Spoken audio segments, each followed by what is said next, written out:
Next is from Robert Downey in the 70s at the beginning of the end. First of all, I have to call it all the hypocrites of the Raw review didn't have me. All I ever see on YouTube is people complain their reviews are rushed. It then came on and led to an 80-minute Raw review and say people are complaining. Keep doing what you're doing, Cable Hunter. My question about Kenny Omega. He recently made his return to AEW and advertising heavily for his return to crowd list in 2,600 and a venue that holds 6,000. I think it goes without saying after 5 years, AEW fans are bored with Kenny Omega. On top of that, TV ratings are bad once again. Am I saying that Kenny Omega sucks as a wrestler? No, I'm not. I think he's a great wrestler, but there's only so many times you can go to a 5-star restaurant and have the same meal before you get sick of it. Plus, in a lot of media interviews he's done over the past years, Kenny has, in a way, spoken about AEW if he wants to move on, or at least is aware that AEW as a company is falling beyond repair, despite what Dave Meltzer keeps reporting. What do you think, Kid Hunter? Do you think that Kenny wants out? Do you think the AEW fans are bored of him and it's only going to get worse? Is there anything left for Kenny to do at AEW? Let's hear you guys speak one at a time. No rushing or cutting each other off. Let's spend that guy. Once you start this, I want to finish with Konnan. Guess you start. Well, this guy's saying that he sucks and all this, but if I remember correctly, in his return, he had the highest segment, which Joe could probably check out. It wasn't the highest segment, but it went up a little. Second, I think it was second highest segment in the show. And now Robert here did say he thinks he's a great. It's kind of like he thinks he's a great wrestler, but is he bored? Does he want to move on from the company? Well, here's the thing. I know that he was working without a contract, which he wasn't happy about, but I don't know how long he has on his contract. But bro, the guy's got to be like 40, 41, 42, somewhere like that. Okay. And is that where you want to end your career? You already had a grip of 5-star matches. You don't got to prove anything else. Go to WWE and get the star treatment and don't be a big fish in a little pond. I got an idea.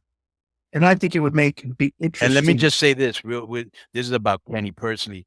Bro, he had diverticulitis and mine was really, really, really bad. Like my cardiologist told me a couple of days ago, which she hadn't told me before. She goes, I seriously thought you weren't going to make it. But anyways, so I was there 1 month. They cut out his lower intestines and he was there 4 times for a month. Incredible. Yeah. Brutal. I think when the guy refers to Kenny, when he talks about AEW and he doesn't seem as excited, maybe. I saw an interview where it was after the brawl out, they call it. And the biggest impression I got from Kenny, even though he can't talk about the specifics, is that he was so confused that when he came back from an injury then, he left an AEW locker room that was harmonious and excited. And when he came back, it was heat everywhere and feuds and factions. And he just doesn't seem like the kind of guy that wants to be around drama. You know what I mean? Like, he's super. You could tell in the, like, you know, I worked with him a lot. And bro, we'd be on trips on a bus that were like 2-3 hours away. And he literally wouldn't say a word during the whole thing. It was just very, very quiet, you know? Exactly. Yeah, he's a very cool guy. Yeah, go ahead. So first of all, anybody working there right now, since they're stuck in the mud, are not going to show a lot of passion. You just get, that just happens. Like a WCW. They're not motivated. Right, I'm motivated, right? So, okay, so that's not him specifically, but I can definitely see him going through that with a lot of the other guys because this is what it is. I think that I got a good idea for an angle for him and Ospreay. Now I know what they're going to do, and they think this is going to draw, and it's not. Is their gimmicks are each guy thinks they're the best bout machine, but you're like the best star wrestler, which is stupid, right? Bro, Kenny, not for that fan base. Okay, but I'm saying, like, you know, they're the type of guys that look at the PWI 500 and wonder why other guys are in front of him. Where Dean Malenko always had the greatest fight because this is just a prop. You're a mark if you believe it. Bro, he won. Yeah. He was number one that year. They give right.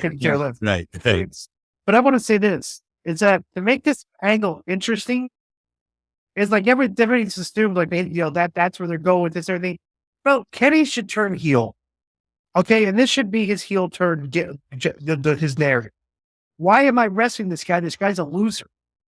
Like this guy, I give it like, you know, just like you keep calling the guy a loser. Yeah. Because like, you know, the guy's lost and say, when was the last time you won a big bout match? What does that have to call yourself you want to be the big bout machine? You haven't won a big bout in 6, you know, just be very condescending to him. You know, it's just like the treat him because like, brother, they beat the guy so much. It's like, he kind of needs sympathy now. Like, So let me ask you a question. Who would you have? Who would you I have? would bring Don Callis back in the fold with Kenny Omega Sure. to tie the rip. I got somebody better, bro. Who? Abrahantes. Yeah, he's not doing nothing. So he's free. He's going with Commander. Any Latino that He's goes there, available, he's their manager. Yeah, he's So- brutal. Right. He is so brutal. Yeah. Did you guys see? I mean, just the fact that I still think it's hysterical. The visual. Oh, It's last night. Oh yeah. I need to superimpose it on a visual of him with Abrahantes running around the ring. It's- Cheer. Being a male cheerleader. Yeah. Right. Yeah. Now, did you see the plan for the big Texas Stadium show All In is going to be the Omega Okada? Tony thinks that bringing those two back together in a big main event match is the way to go. Which fine, that's exciting for a segment of fans. But did How you could also? that be exciting to mainstream fans, though? That's a segment. Their fans, Yeah. maybe worldwide travelers, will come to see it. But Right. Okay. did you see that WWE announced going up against All In Saturday night's main event? They're going to stack that show. That's how you do it. Let's do That's it. how you do it, bro. Like I said before, for people that don't know, we went to New York, and we went to the Paramount Theater, which is not MSG. It's right by it. Okay.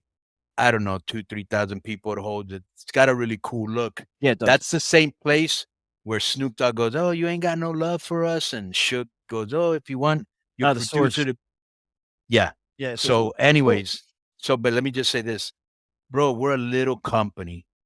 They ran SmackDown for the first time in like 20 years in New York, stacked it and packed it, and Raw too, bro. And Wow.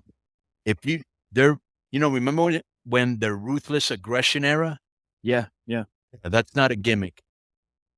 Well, plus two. Joe, look this up on AI on Grok. See if I can probably get the answer like quicker. Mm. See how many times WWE ran a free, like if it's Saturday's minute or whatever, against WCW or NWA pay-per-views over the like back in the day. How often that was a common practice. Oh, 3 times until the pay-per-view companies said, knock that because you're hurting our money. They wouldn't let either. Right. So yeah, because the pay-per-view companies were not making. All right. So they were. Wow. But now they're doing it again. Because they're NBC. Yeah. I mean, like, hey, who is the pay-per-view provider for AEW now? Probably in demand. I'll get that. Where's Saturday night's main event? Yeah, WWE's all over the place now. There used to be just a USA and Fox. Now it's Netflix, NBC. It's like now everybody wants a piece. It's like the NFL. Like everybody wants a piece of the program. Drawing the numbers. Yeah, good. Yeah, there's no venue for those yet. Just the dates announced for Saturday. What's the date? So they're doing. But isn't Saturday night main event this week? No. Next Saturday, the 25th. It's got to be the event for that. And they don't know where it is. Oh, San San Antonio. I'm sorry. I thought you meant the one that was running against All In. The one. You know what? Yeah. I will be very. I want to see the reaction for Hogan, because Texas, they don't give a that, but San Antonio has a lot of Mexicans. And Texas kind of country boy pickup trucks and everything. Right. American flags. Yeah, Yeah. Now, I know you've said kind of like, what is Hope? Why would they use him? What's he going to do and stuff? They plan to use him as a heel, allegedly. So who would you guys? What's that? That's what I said. Yeah. When he got booed, turn the heel, put him as a manager of New Day. That's a lot of heat. That's heat too. The optics too, because he's managing a black tag team. Right, and he used. Yeah. Yep. Great book. I think it is. I really do. Yo, what's up? I just want to thank you guys for watching this clip. Don't forget to hit the like button, leave a comment, and subscribe. And join our YouTube membership for hours and hours of exclusive, unedited, uncensored content. And being a member will help you get involved in our upcoming live streams. Thank you for your support. Thank you for riding with us. I know you got a lot of other podcast choices, be it wrestling or other ones. And thank you for picking us. Boom.